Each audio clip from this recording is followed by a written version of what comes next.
विद्यार्थी मित्रांनो नमस्कार. ज्ञानमय आयएस अकॅडमी मध्ये स्वागत आहे. लक्षात घ्या, आता बघा, गट क ची जाहिरात नुकताच इतक्या दिवसापासून तुम्ही वाट बघत होते, सर्वजण एक प्रतीक्षा करत होते. त्या पद्धतीने लक्षात घ्या की आज तुमच्या पुढे गट क ची जाहिरात येऊन तुमच्या डोळ्यासमोर येऊन थांबलेली आहे. बरोबर आहे. त्यानुसार एक लक्षात घ्या, पण जाहिरात तर आलेली आहे, पण सर्वात महत्वाचा मुलांसमोर तो प्रश्नचिन्ह पण येऊन थांबलेला आहे का परीक्षा पद्धतीमध्ये बदल कशा पद्धतीने झालेला आहे. बरोबर आहे. कारण आजपर्यंतच्या इतिहासामधली जे काही गट क ची जाहिरात किंवा जे महाराष्ट्र लोकसेवा आयोगाची कंबाईनची परीक्षा असू दे की राज्यसेवेची परीक्षा असू द्या किंवा इतरही परीक्षा, तर त्या परीक्षा पद्धतीमध्ये बदल होऊन जी आज परीक्षा होणार आहे तीच म्हणजेच कुठली ऑनलाईन पद्धतीने होणार आहे. सीबीटी पॅटर्ननी होणार आहे. नॉर्मलायझेशन पद्धती येणार आहे.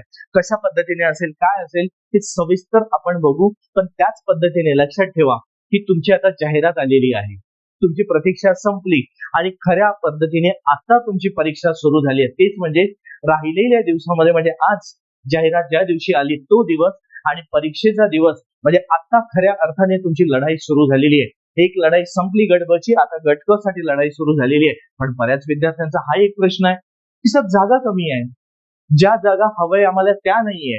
बरोबर आहे. पण एक लक्षात घ्या मित्रांनो, तुम्ही फक्त अभ्यास करा, जागेमध्ये 100% वाढ होणार, टेन्शन घेऊ नका. ठीक आहे. नाहीतर बरेच विद्यार्थी सर जागा कमी आहे, काय करायचं? जागा वाढणार आहे. तुम्हाला किती जागा हवंय? जेवढ्या हवंय ना तेवढ्या आहे त्यामध्ये. ठीक आहे. तर काळजी करू नका, जागेमध्ये नक्कीच वाढ होणार, काही टेन्शन घेऊ नका. आपण काल परवाच काही परवा दिवशीच बोललेलं क्लासमध्ये की जाहिरात कधी पण येऊ शकते, उंबरठ्यावरती येऊन थांबलेली आहे. आता तुम्हाला काय करायचं आहे?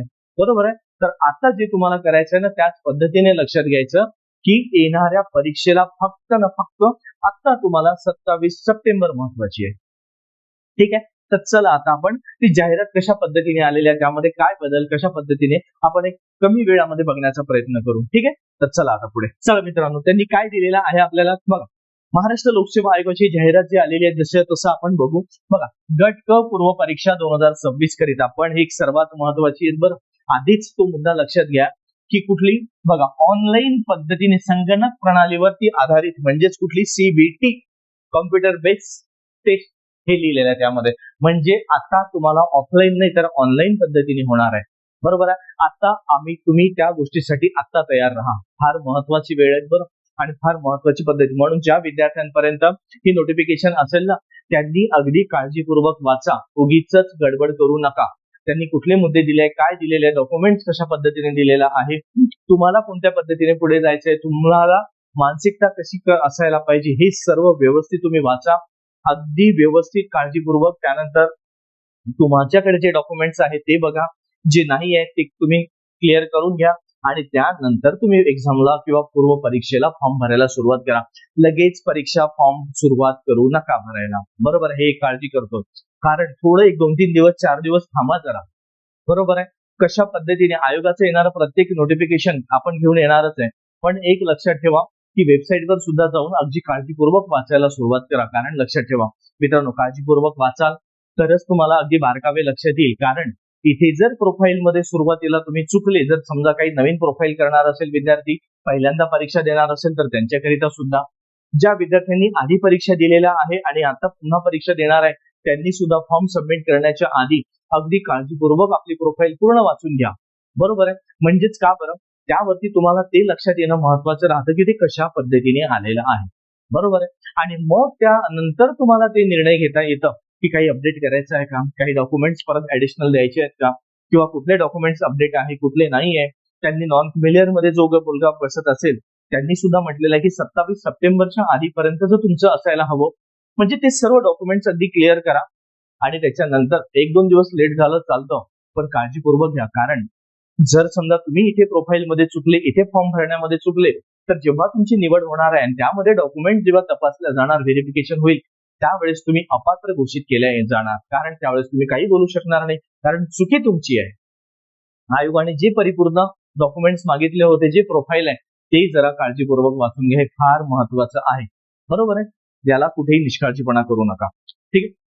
तर चला आता पुढे बघा, त्यांनी काय म्हटलं, ऑनलाईन बेस ही एक्झाम होणार आहे, पूर्व परीक्षा. बरोबर. मुख्यचं आपण मुख्यच्या वेळेस येईल तेव्हा बघू. आता आपल्या पुढे आहे ती म्हणजे पूर्व परीक्षा. ठीक आहे. त्यानंतर बघा आता पुढे, बरोबर, हा एक महत्वाचा मुद्दा, दुसरं लक्षात घ्या, आता जागा किती आहे? बरेच विद्यार्थी आता म्हणत आहे की जागा कमी आहे. पण विद्यार्थी मित्रांनो, एक लक्षात घ्या, एकूण परीक्षा ही 2619 जागांसाठी होणार आहे. जागेमध्ये 100% वाढ होऊ शकतं. महाराष्ट्र लोकसेवा आयोगाने खाली लाईन दिलेली आहे, त्यामध्ये त्या मागणीनुसार आम्ही वेळोवेळी त्यामध्ये जागांमध्ये बदल करण्यात येईल. बरोबर आहे. ज्यावेळेस मागणीपत्र येईल त्यावेळेस येईलच, पण अजूनही पदांची संख्या किंवा जागेंची संख्येमध्ये वाढ होणारच आहे. काळजी करू नका. आता त्यामध्ये बघा, उद्योग निरीक्षक हे फक्त तुम्हाला 9 पदं दिलेली आहेत. बरोबर आहे. त्यानंतर तुम्हाला तांत्रिक सहाय्यक जर म्हणाल तर तुम्हाला 3 पदं दिलेली आहे, टेक्निकल असिस्टंट. त्यानंतर बघा टॅक्स असिस्टंट. बरोबर आहे. हे टॅक्स असिस्टंटचे पद तुम्हाला 282 पदं आलेले आहे. आणि त्यानंतर आरटीओ ज्याची फार वेळेपासून वाट बघत होते मुलं, त्यांच्यासाठी ही पदं 461 पदं आहेत. बरोबर आहे. आणि सर्वात महत्वाचं म्हणजेच लक्षात घ्या, लिपिक टंकलेखकच्या ह्या दोन्ही पदांसाठी इथे सुद्धा तुम्हाला टायपिंग लागणार आणि इथे सुद्धा तुम्हाला टायपिंग लागणार. त्या पदांसाठी 1864 जागा आलेल्या आहेत. खूप चांगली संधी आहे, ज्यामध्ये अजून वाढ होईल. वाढ किती होईल? अजून भरपूर प्रमाणामध्ये वाढ होईल. आकडा नाही सांगणार, पण एक लक्षात ठेवा, वाढ हे 100% होणार आहे. त्यामुळे ह्या सर्व जागांमध्ये वाढ होणार आहे. तुम्ही फक्त अभ्यासाला लागा, काळजी करू नका. आलं लक्षात? तुम्ही अभ्यास करा, त्यामध्ये तुम्हाला लक्षात येईल की जागा कशा वाढल्या आणि किती वाढल्या. कारण आपला जर अभ्यास कमी पडला ना, जागेमध्ये किती पण वाढ होऊ द्या, आपल्याला काहीच कामाच्या नाही. बरोबर आहे. आणि जर तुमचा अभ्यास असेल आणि जर समजा जागा नाही जरी वाढल्या तरी तुम्ही आतमध्ये बसणार. बरोबर आहे. त्यामुळे जागेचा विचार करू नका, फक्त अभ्यासाचा विचार करा. आता राहिलेले दिवस आपण सर्व मी सांगेल प्लॅनिंग कसं करता येईल आपल्याला. बरोबर आहे. आता एक लक्षात घ्या, हे झालंय तुम्हाला. त्याचसोबतच लक्षात घ्यायचं पुढे आता आरटीओचा तर हा पूर्णतः त्यांनी वेगळा दिलेला आहे. बरोबर. त्याच्याविषयी तुम्ही काळजी नका करू. ह्या जागांमध्ये वाढ होणार आहे. बरोबर. फॉर्म तुम्हाला कधीपासून सुरू होईल? 27 जून पासून सुरू होणार आहे. म्हणून फॉर्म भरायला गडबड करू नका. आज 25 तारीख आहे. 25 आली, इथून 2 दिवसानंतर फॉर्म सुरू होईल आणि तिथूनही 2-3 दिवसांनी फॉर्म भरा. लगेच आलं नाही. तुमचे डॉक्युमेंट्स आधी बघा, काळजीपूर्वक वाचा. एकदा, दोनदा, तीनदा वाचा नोटिफिकेशन, कारण प्रत्येक नोटिफिकेशन मध्ये आयोग अगदी बारकाईने कुठला ना कुठला पॉईंट एक्स्ट्रा देत असतात. म्हणून हे फार महत्वाचं असतं आपल्यासाठी. ठीक आहे. निष्काळजीपणा करू नका. त्यानंतर लक्षात घ्या, हे बघा पदसंख्या व आरक्षणामध्ये शासनाच्या संबंधित विभागांच्या सूचनेनुसार बदल होण्याची शक्यता आहे. आले लक्षात? म्हणजे यांनी काय म्हटलं, जागेमध्ये बदल होऊ शकतात, पदांमध्ये आणि पदांच्या संख्येमध्ये. बरोबर. आरक्षणानुसार. त्यानंतर तर काय सर्व काही आहेच त्यामध्ये दिलेलंच आहे. तुम्हाला एक महत्वाचा मुद्दा म्हणजे तो दाखवायचा आहे आपल्याला. महत्वाचा मुद्दा आलेला आहे तो म्हणजे हाच मुद्दा, जे आयोगाने दिलेला आहे की सीबीटी पद्धतीने होणार आहे, म्हणजे संगणक प्रणालीद्वारे होणार आहे. तर त्यामध्ये लक्षात घ्यायचं पुढे आता बघा, संयुक्त पूर्व परीक्षा ही संयुक्त पूर्व परीक्षा ही संगणक प्रणालीवर आधारित म्हणजे कॉम्प्युटर बेस्ड टेस्ट होणार आहे. एक परीक्षा ही एकापेक्षा अधिक सत्रांमध्ये होणार आहे, म्हणजे एकाच दिवशी परीक्षा होणार नाही. हे एक लक्षात ठेवा. म्हणजे शिफ्ट नुसार. बरोबर आहे. हे आणि प्रत्येक शिफ्टला प्रश्नपत्रिका ही वेगळी राहणार आहे. म्हणून कुठेही असं म्हणू शकणार नाही प्रश्न रिपीट झालेला आहे, नाही अजिबात. बरोबर आहे. पूर्ण प्रश्नपत्रिका रिपीट वेगळ्या असणार आहे. बरोबर आहे. हा एक. दुसरं त्यानंतर बघा इथे दिलेलं आहे, एकापेक्षा अधिक सत्रांमध्ये परीक्षा होणार, आयोजित केली जाईल. एक प्रत्येक सत्रासाठी स्वतंत्र प्रश्नपत्रिका दिली जाईल. म्हणजे कोणाला कॉपी पेस्ट होईल का? नाही. प्रश्न रिपीट होईल का? शक्यता नाही. त्यानंतर प्रश्नपत्रिकांचे स्वरूप व काठिण्यता स्तर विचारात घेऊनच परीक्षांती गुणांची आणि एक सर्वात महत्वाचं नॉर्मलायझेशन पद्धत लागू होणार आहे. आलं लक्षात? नॉर्मलायझेशन पद्धत. आता ही कशी होणार, काय होणार, आयोगाने स्पष्ट केलेलं आहे. बघा, उमेदवारांचे नॉर्मलाइज गुण निश्चित करून त्याप्रमाणे निकाल जाहीर करण्यात येईल आणि सामान्यीकरण म्हणजेच नॉर्मलाइज पद्धतीने परीक्षा संदर्भात विस्तृत माहिती आयोगाच्या संकेतस्थळावर, म्हणजे नॉर्मलायझेशन कसं होणार, काय होणार, त्याची डिटेल्स सविस्तर लोकसेवा आयोग आपल्या वेबसाईटवरती देण्यात येणार आहे. तुम्हाला त्याची काळजी नका. ज्या दिवशी येईल नोटिफिकेशन त्या दिवशी आपण परत चर्चा करू कशी असेल ते. उगीच मनामध्ये शंका आणू नका, हे असं असेल तसं असेल. नाही, आयोग काय देताना ते महत्वाचं आहे. नॉर्मलायझेशन सर्व उमेदवारांना बंधनकारक राहील, यामध्ये बदल होणार नाही. हा एक. दुसरा, सर्व स्तरातील परीक्षा पूर्ण झाल्यानंतर उत्तर तालिका ही प्रसिद्ध करण्यात, म्हणजे जेव्हा तुमच्या एकतर बघा एक परीक्षा ही कॉम्प्युटराइज बेस होणार आहे. एक. दुसरा मुद्दा, ही तुम्हाला परीक्षा शिफ्ट मध्ये होणार आहे, प्रत्येक सत्रांमध्ये होणार आहे. 2 झालं. तिसरा मुद्दा लक्षात घ्यायचा की आन्सर की ही लगेच न देता जेव्हा सर्व प्रश्नपत्रिका म्हणजे सर्व पेपर होईल मुलांचे, त्या दिवशी तुम्हाला त्या उत्तरपत्रिका मिळेल तुम्हाला. बरोबर आहे. म्हणजे तुम्हाला घाई करता येईल का? अजिबात नाही. आले लक्षात? उमेदवारांनी सोडविलेल्या उत्तरपत्रिका हा रिस्पॉन्स शीट संबंधित उमेदवारांच्या प्रोफाईल मध्ये उपलब्ध करून देण्यात येईल. म्हणजे तुम्ही जे प्रश्न सोडवलेले आहे उत्तरपत्रिका ते तुमच्या अकाउंटमध्ये जमा होईल. त्यामध्ये तुमची जी प्रोफाईल आहे तुम्हाला त्या ठिकाणी लॉग इन करून बघावं लागेल की माझी उत्तरपत्रिका कशा पद्धतीने आलेली आहे. आता आयोगाने थोडी परीक्षा पद्धती बदलवलेली आहे, त्यामुळे आपल्याला सामोरं जावंच लागणार आहे. त्यामध्ये काहीही बदल करू शकत नाही आपण. बरोबर आहे. हा एक मुद्दा.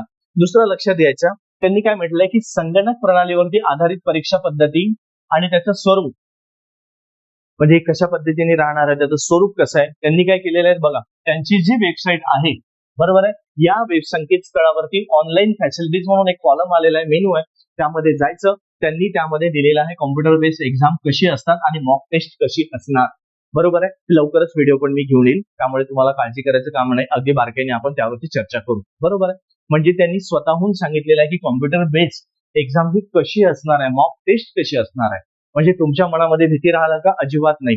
लोकसेवा आयोगाने सर्व जबाबदारी पार पडलेली आहे. तुम्हाला सर्व दिलेलं आहे बारकाईने, कशा पद्धतीने काय आहे. फक्त आता तुम्हाला अभ्यास करणं गरजेचं आहे. ते डोक्यातून काढून टाका. मग कोणत्या सत्रामध्ये होईल, किती होईल, काय होईल, चुकीच्या अफवांना बळी पडू नका. जोपर्यंत लोकसेवा आयोगाचं नोटिफिकेशन येत नाही किंवा पुढची पद्धती कशा पद्धतीने असणार आहे हे कळवत नाही, तोपर्यंत आपण कुठल्याच शंका कुशंकांना बळी पडू नका.